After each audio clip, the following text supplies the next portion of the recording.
Olá pessoal, sejam bem-vindos a mais um vídeo no canal Professor Jefferson Sbardella, onde você sabe, o objetivo é compartilhar conhecimento sobre direito imobiliário. Peço a vocês que se inscrevam em nosso canal e também em nossas redes sociais, lá no Instagram, no Facebook e também no Telegram, tudo Professor Jefferson Sbardella. O assunto de hoje é incorporação imobiliária ou incorporações imobiliárias. Para que serve uma incorporação? Como se faz uma incorporação? Como você, advogado ou advogada, pode ajudar o incorporador a registrar essa incorporação? E quais são os requisitos e documentos indispensáveis? Num outro vídeo aqui no YouTube, eu falei sobre patrimônio de afetação. Patrimônio de afetação é quando eu tenho já uma incorporação registrada e eu resolvo separar o patrimônio daquela incorporação do restante do patrimônio do incorporador. A gente não vai falar hoje sobre patrimônio de afetação, porque eu já falei lá naquele vídeo, tá? Então, hoje é só sobre a incorporação imobiliária. Primeiro ponto, para que serve uma incorporação imobiliária? Ela serve quando o incorporador ele quer vender, ele quer comercializar imóveis antes de que a construção fique pronta, antes mesmo, muitas vezes, de iniciar a construção. Ele não pode vender unidades na planta sem ter registrado a incorporação. Ele, obrigatoriamente, para poder, então, vender unidades na planta, ele precisa registrar uma incorporação. É a segurança que o adquirente terá. Por quê? Porque ao comprar um imóvel na planta, você, adquirente, pode registrar a sua promessa de compra e venda lá na matrícula do terreno onde será realizada essa incorporação. Caso não esteja registrada a incorporação, você não tem onde registrar a sua promessa de compra e venda e, portanto, adquirir o direito real àquela unidade. Então, primeiro ponto, você precisa, quando vai vender unidades na planta, você, incorporador, realizar a incorporação imobiliária. Caso você resolva que você vai primeiro construir todo o empreendimento, fazer o empreendimento, deixar ele pronto para depois começar a vender, aí você não precisa registrar a incorporação. Aí basta que você institua o condomínio, você averbe a construção e institua o condomínio, individualizando as unidades lá no final. Então, se você não for vender unidades, não há necessidade do registro da incorporação. Caso contrário, necessariamente você precisa registrá-la. Onde que você vai registrar? Lá na matrícula do terreno objeto dessa incorporação imobiliária. E quais os tipos de incorporação? Nós temos a incorporação a preço de custo ou por administração, também como é conhecida. Nós temos a incorporação por empreitada e a incorporação por conta e risco do incorporador. Aquela por conta e risco do incorporador, por exemplo, ele vai prometer entregar aquelas unidades num determinado prazo e por um determinado preço. Se acontecer alguma intercorrência durante a construção, no decorrer dessa incorporação, o adquirente não tem nada a ver com isso. Ele vai querer exigir a unidade dele naquele prazo previsto para entrega e pagar aquele preço que lhe foi ofertado. Diferente de uma incorporação a preço de custo ou por administração, onde o incorporador ele recebe uma taxa de administração, mas quem banca toda a obra são os próprios adquirentes. Tá? Então, tem essas diferenças. A mais comum no nosso mercado são as incorporações por conta e risco do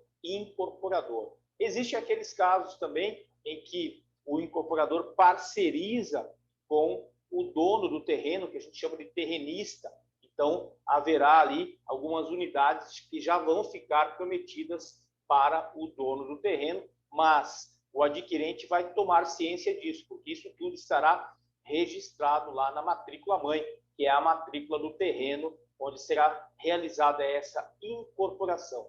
E quem pode ser incorporador? Pode ser tanto pessoa física quanto pessoa jurídica, mas é claro que seria inviável fazer uma incorporação como pessoa física por conta da tributação. Ficaria muito caro você tributar essas unidades futuras em nome da pessoa física. Por isso que quase sempre são abertas empresas específicas para fazer aquela incorporação, ou então já existe a própria incorporadora, ela utiliza já a sua marca existente no mercado para fazer aquela incorporação. Não há problema nenhum. Eu ainda posso também fazer uma incorporação através de sociedade em conta de participação, onde o incorporador vai ser o sócio ostensivo e os investidores serão os sócios ocultos. Ou então, é muito comum que se faça também as SPS. O que é uma SPE? Sociedade de propósito específico. Mais de uma empresa se juntam, ou mais de uma pessoa, seja jurídica, seja física, para fazer um empreendimento específico. Depois de finalizado o empreendimento, elas encerram a empresa. Então, eu posso ser incorporador também, ser o dono do terreno e também ser o construtor. Pode ser estar tudo numa pessoa só. O construtor é o dono do terreno e também é incorporador. Ok, como também posso ter um incorporador, um dono de um terreno e um construtor. Não há problema nenhum. Tá? O importante é o quê? É que para que se possa vender unidades na planta, eu necessariamente registre essa incorporação à margem da matrícula, onde será realizado esse empreendimento. O objetivo qual é? Vender unidades na planta? Claro, arrecadar recursos para utilizá-los na própria construção do empreendimento. Esse é o objetivo. E qual a lei que regula as incorporações imobiliárias? A Lei 4.591 de 64. Essa é a chamada Lei das Incorporações Imobiliárias. Então, lá na Lei 4.591 de 64, eu tenho todas as regras da incorporação. E o que eu quero compartilhar com vocês aqui são as regras, os documentos previstos no artigo 32. Então, se o incorporador procurar você, advogado ou advogada, para realizar uma incorporação imobiliária, você vai direto lá no artigo 32. Lá estarão os documentos necessários para fazer essa incorporação. Claro, ele vai precisar primeiro aprovar esse projeto junto à municipalidade, junto aos órgãos públicos, e você, como advogado ou como advogada, vai fazer só os documentos jurídicos dessa incorporação para que ela possa ser levada a registro, como, por exemplo, o requerimento para incorporação imobiliária, o memorial de incorporação, onde vão todos os dados do empreendimento, todas as unidades com seus respectivos tamanhos, as futuras unidades, né? Porque, na verdade, você vai vender fração ideal representada por futuras unidades. Você vai precisar da minuta da futura conversão de condomínio e você vai precisar de uma série de declarações. Essas declarações também vão acompanhar o requerimento, o memorial e a minuta da futura convenção. Então, eu vou compartilhar com vocês aqui o artigo 32, que a gente dando uma olhada aqui em cada item que é exigido para você fazer a incorporação. Então, vamos lá. Está aqui o artigo 32 da Lei das Incorporações Imobiliárias. Lá.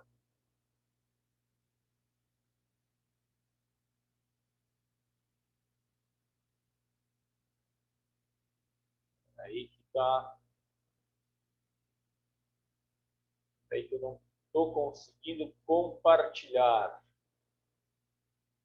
Por algum motivo.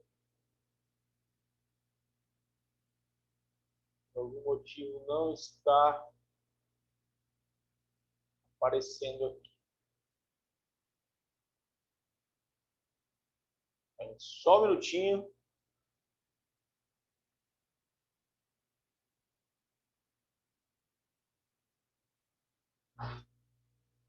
Quatro,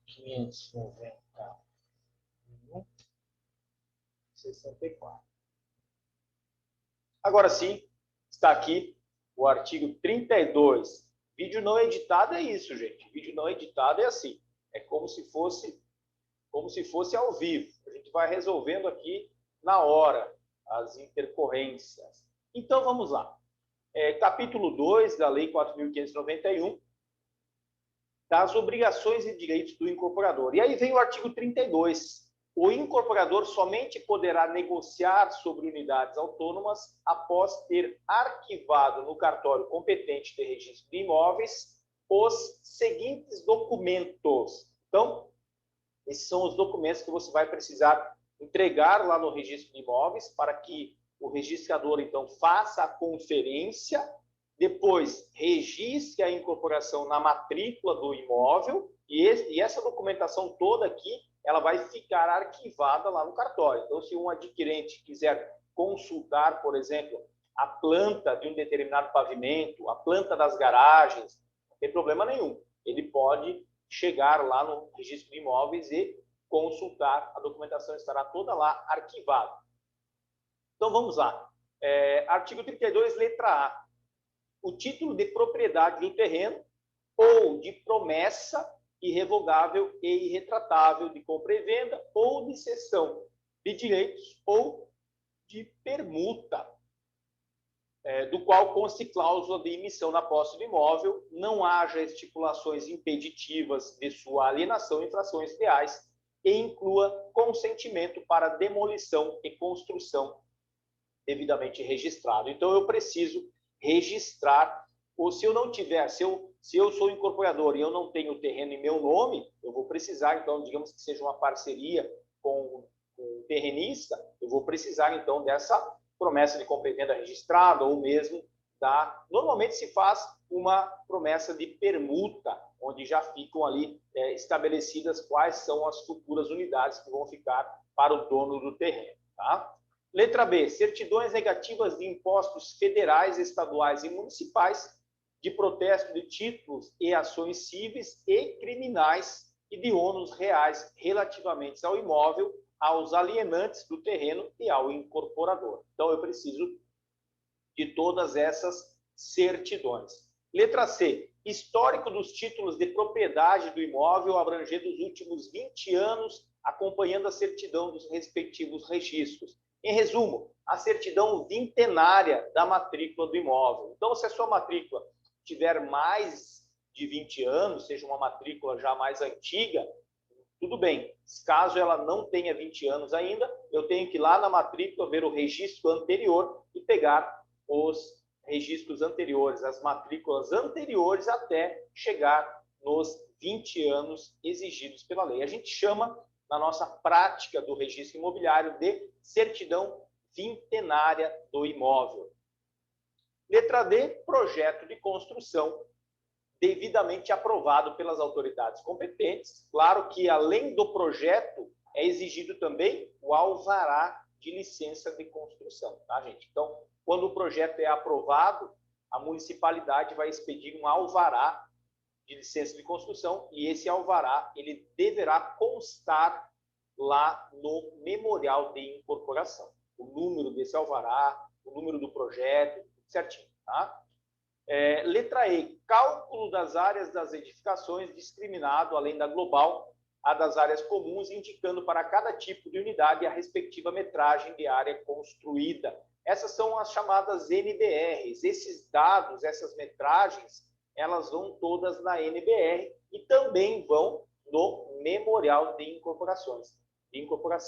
Essas informações, então, vão nas NBRs e no memorial de incorporações e também na minuta da futura convenção de condomínio. Letra F, certidão negativa de débito para com a Previdência Social. Agora não tem mais separada a certidão do INSS, da Previdência, vem tudo na certidão federal. Tá? Letra G, memorial descritivo das especificações da obra projetada. Isso também estará lá na NBR. Lá no final das NBRs tem todo o memorial descritivo. Nas escadarias, se for um condomínio, um edifício, por exemplo, se vai ter cimento alisado, se vai ser cerâmica, as garagens, se vai ser com cerâmica, se vai ser com cimento alisado, todas as especificações, o tipo da tinta, a marca dos metais, tudo isso tem que constar lá no memorial descritivo, que ficará constando nas NBRs, que ficarão arquivadas lá no cartório de registro de imóveis. Letra H, a avaliação do custo global da obra atualizada à data do arquivamento, calculada de acordo com a norma do inciso 3 do artigo 53. Isso tudo também vai constar lá nas NBRs. Todas essas informações. Se o adquirente quiser saber quanto custou, quanto será o custo da unidade que ele está adquirindo, ele tem como saber analisando as NBRs. Letra I, discriminação das frações ideais do terreno com as unidades autônomas a que elas corresponderão. Claro que cada unidade autônoma, digamos que seja um condomínio residencial, cada apartamento, cada vaga de garagem vai ter uma área privativa, uma área comum e também fração ideal. O que é a fração ideal? É quanto aquela unidade corresponde em relação ao terreno.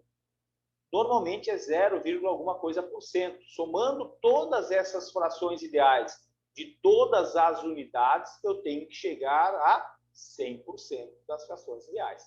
100% do tamanho do terreno. Tá? Letra J, minuta da futura convenção de condomínio que regerá a edificação ou conjunto de edificações. Então, eu preciso depositar lá no cartório a minuta da futura convenção. Lá no final, quando ficar pronta a obra, eu preciso, então, apresentar à instituição do condomínio a averbação, pedir a averbação da construção, eu tenho que apresentar o ABITS, a CND do INSS, pedir a averbação da construção, apresentar a instituição do condomínio pedindo a individualização das matrículas e eu preciso apresentar a convenção definitiva. Se houve alguma alteração na convenção no meio do caminho, eu vou precisar fazer o quê? Eu vou precisar informar quais foram essas alterações. Depois, letra L, declaração em que se define a parcela do preço de que trata o artigo 50, inciso 2 do artigo 39. Letra M, certidão do instrumento público de mandato, referido no parágrafo 1º do artigo 31. Então, se for uma promessa de compra e venda, uma promessa de permuta, eu vou precisar, então, de uma procuração pública, e essa procuração ela é irretratável e irrevogável.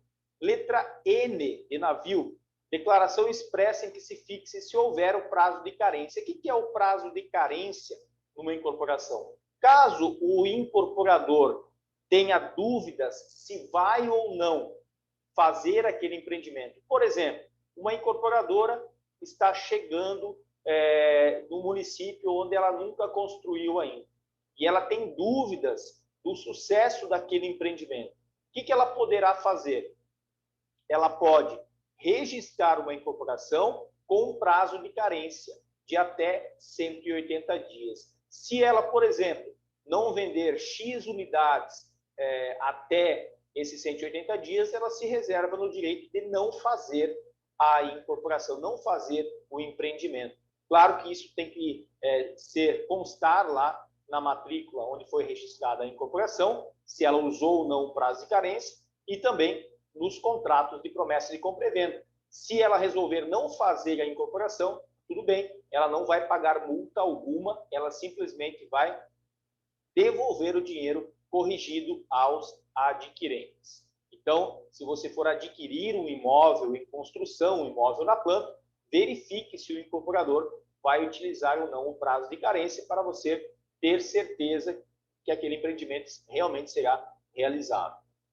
Depois, letra O, atestado de idoneidade financeira. Então, atestado de idoneidade financeira fornecido por estabelecimento de crédito que opere no país há mais de 5 anos. Então, eu como incorporador, ter um atestado de idoneidade financeira fornecido por alguma instituição que opere no país há pelo menos 5 anos.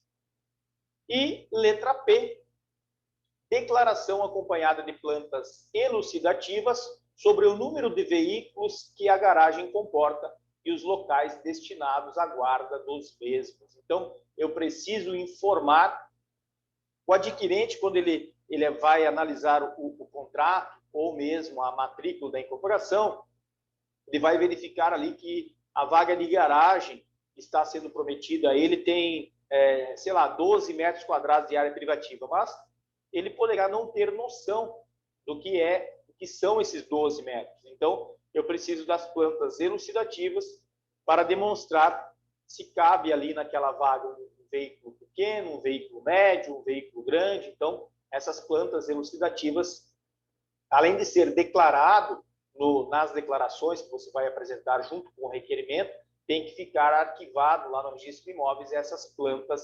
elucidativas para estar ali desenhado que tipo de veículo que cabe dentro dessa vaga de garagem. Esses são os documentos, então, que você tem que apresentar para registrar uma incorporação imobiliária e, lá no final, como eu dizia há pouco, terminou o empreendimento, finalizou a obra, o próximo passo para que sejam individualizadas essas matrículas, então eu preciso apresentar o ABITS, a CND do INSS, ou a CND federal agora, né, demonstrando que foi recolhido o INSS dessa obra, e também pedindo então a averbação da construção, apresentar a instituição do condomínio, que é um documento também particular, pedindo para que seja instituído um condomínio ali, sejam individualizadas as matrículas. E vou apresentar também a convenção definitiva. Essa convenção de condomínio, ela será registrada lá no livro 3